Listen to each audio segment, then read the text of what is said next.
Opposition leader Shahbaz شریف کی گرفتاری کے خلاف مسلم لیگ نون گلف ریجن کے صدر MNA چودھری احسان الحق باجوہ اور گلف ریجن کے سیکرٹری جنرل جناب افتخار بٹ نے احتجاج کرتے ہوئے کہا کہ حکومت کو APC کا ایجنڈا ہضم نہیں ہو رہا، انتقامی احتساب ہمارا حوصلہ پست نہیں کر سکتے۔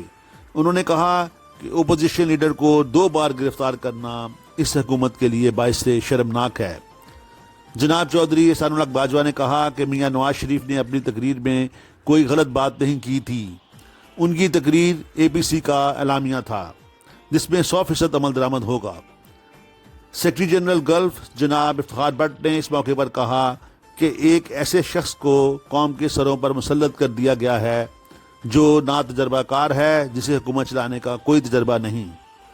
انہوں نے کہا کہ شہباز شریف کی گرفتاری کا واضح مقصد گلگت بلتستان کے الیکشن میں ہماری جیت میں روڑے اٹکانا ہے۔